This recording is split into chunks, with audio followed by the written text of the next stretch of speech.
How do you know if you're in ketosis? Let's cover the basics.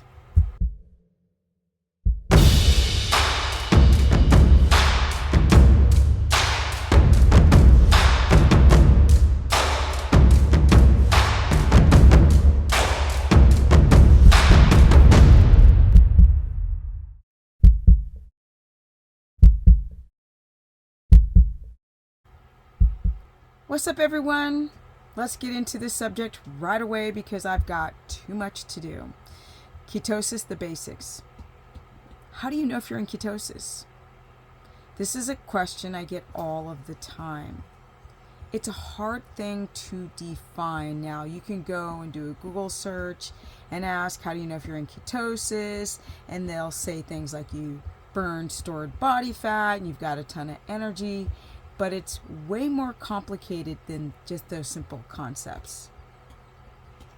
Ketosis, ketotic, ketogenesis, it's all about burning fat for energy rather than carbs or your muscles. Yes, when your body's going through a cortisol, stress out, freak out, fasting, crazy hitting of the wall, your body will start to break down amino acids everywhere to stabilize your blood sugar. This is most people, because most people get up, they drink a coffee, and they run out the door. And then people are actually selectively fasting, which they are tearing apart their adrenals. I've worked with so many people now who are having problems.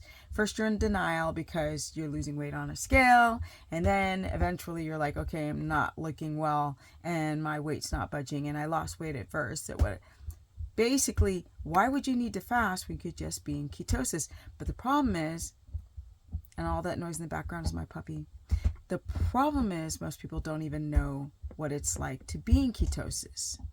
So just basically, you have mental clarity, brain on point when the brain starts using ketones instead of glucose as its majority primary source of fuel. Memory on point. Energy, even, high even. Sleep, redunculous.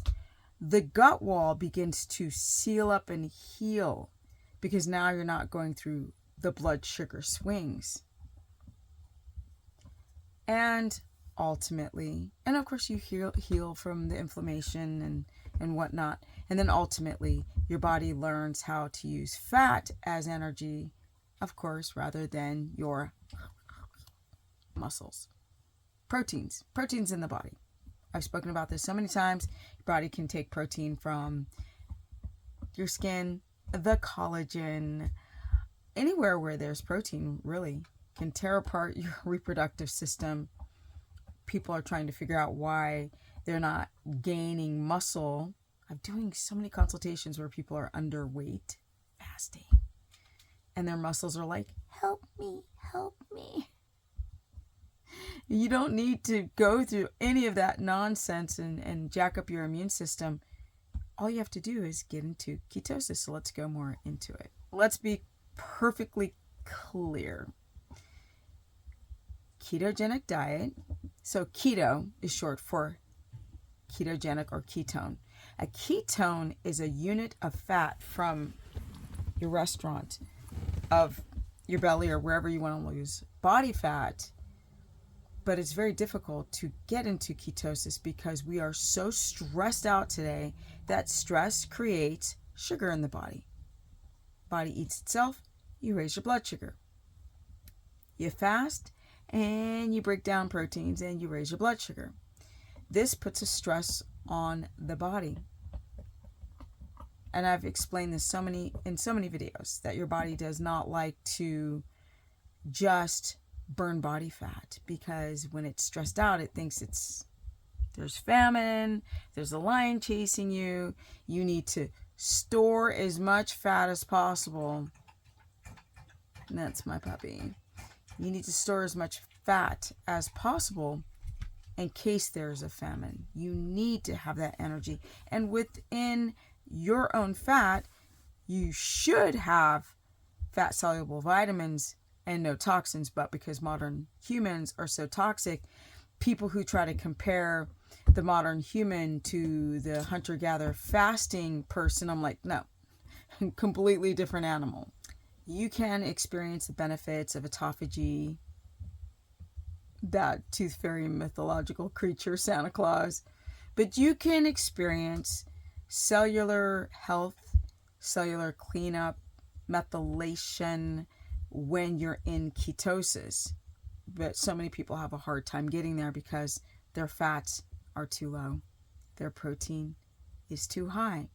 They consistently go down the cortisol pathway, and they don't know how to balance their gut microbiome. People have leaky gut, big holes, because the gut wall should be all sealed up. A lot of people have big holes in the gut wall because they're taking this medication or birth control pills, or they had Accutane when they were younger. I mean, there's a plethora. The water that you're drinking, the I can't even say this word, municipal water, city water, right? With the fluoride and the chlorine, destroy the gut. Amalgam fillings. There are so many hidden ways to destroy your gut. Non-organic foods because of the glyphosate. Once you clear out, you have to clear out all the junk out of your life. I'm sorry. You got to get rid of the coffee, the cheese, the nuts. You got to get the family on board. The kids don't necessarily have to eat a ketogenic diet, but people shouldn't be having a bunch of carbs and processed food in the house. Y'all should work together and clean up your diets for those who are still doing carbs. It is important to go to bed early because that's when you're going to make those ketones. And people keep trying to make ketones, staying up late. And people who are third shift night workers, they struggle with getting into ketosis. It is possible. But the work you have to do when you're not working, those hours, people don't do that. They just sit and, like, I had a woman last week who was a third shift night worker, and she got 4 hours a night, or 4 hours a morning to sleep. And I was like, you got to work on that sleep. You're not going to get, she's like, I'm plateauing. And I'm like, that's why. The macros are very important, but your mindset is the most important thing to consider. People go into all these dietary measures with this idea that they're going to, like, you know, get super healthy, do a fitness competition, get their body fat down, get lean, fit into a dress, go on a cruise, whatever. They put this pressure on themselves to lose body fat way too quickly. You can't do that. Everything has to be done slowly. Slow and controlled. So if you're focusing on macros, that's not going to do the trick. You have to change your thinking. And a lot of people live in the past. They don't know. You can learn from the past, but don't live in the past. Because doing a keto diet under the umbrella of keto omnivore or ketogenic carnivore, which just means high fat carnivore, doing any of these diets where you cut out the carbs, all of the things in your life have to change. The time you work out. Can't work out late. If you're having adrenal issues or blood sugar issues, you can't work out hard. You got to take a break. Not totally from working out, but you need to pull back on the intensity or how heavy you lift. For example, cardio, the worst. Don't run marathons when you're trying to get into ketosis. These are the little things that people don't understand how you get into ketosis. It's taking a break. It's learning how to breathe, going to bed extra early, eating every 3 hours. So, for example, main meal, little fat snack. Main meal, little fat snack. And I mean, this fat snacks can be like that much, but it's enough to tell the hypothalamus and the pituitary and the adrenal axis, don't go down the cortisol pathway as we're going into the melatonin shift in your day.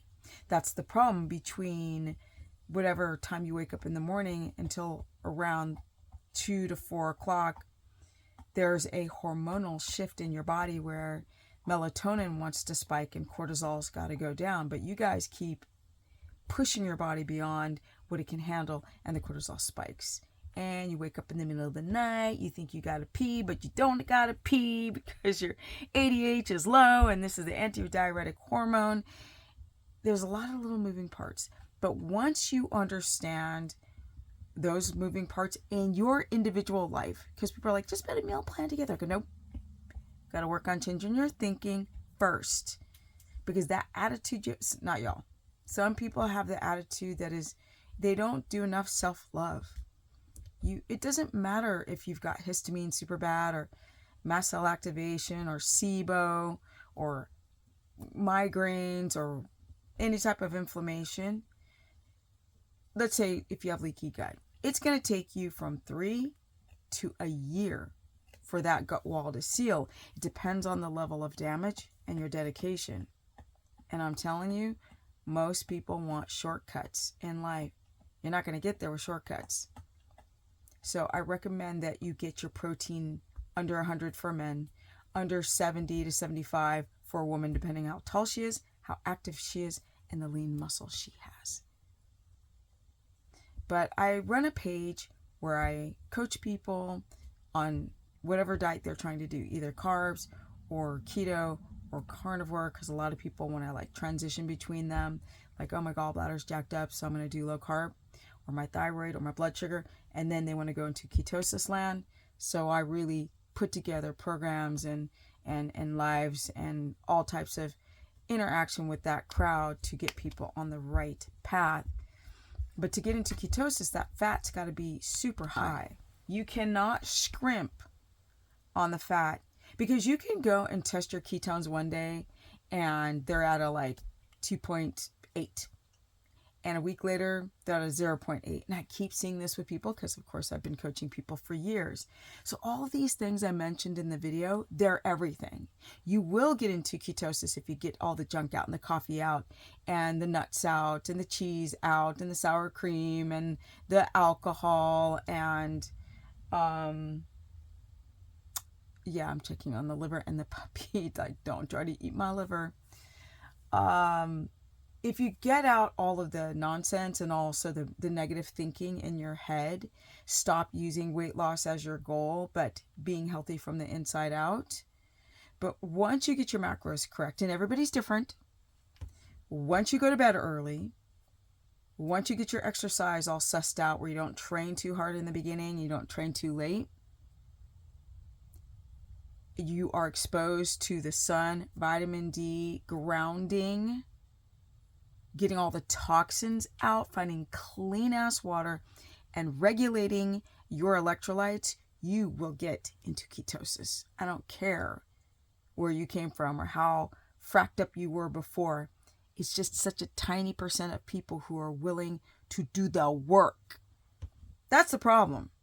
You can get into ketosis and reap the benefits, reap the benefits of that mental clarity, that anti-aging where you stop tearing through your amino acids to feed the fledgling brain and just completely aging yourself too quickly by this stupid thing called fasting, where people think, no, I do really good with just eating once a day, or I just doing good with twice a day. And you look at them and they look like they're 108.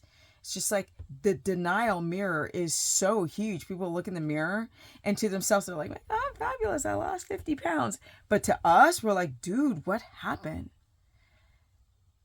It all starts with the way that you think. And then the lifestyle habits must be on point. Circadian rhythm, getting sun, eating animal fats. Do not use coconut oil and olive oil for the long term to get into ketosis.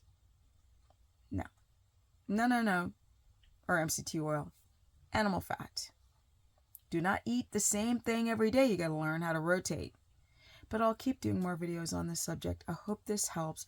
Comment below and tell me if you've been struggling to get into ketosis.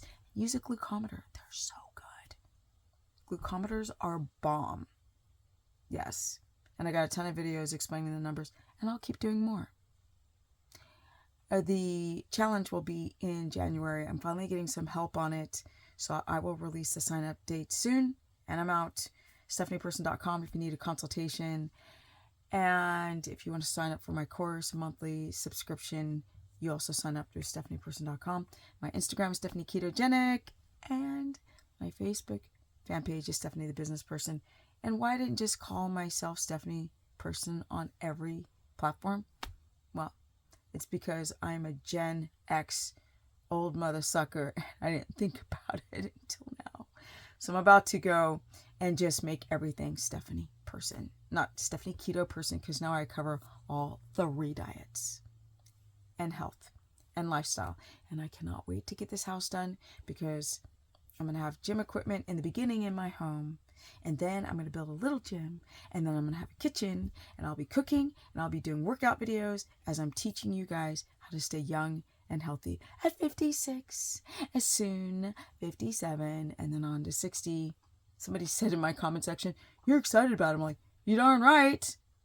It is the culmination of hard work and dedication that I can enjoy, and that's why I love getting older. Peace.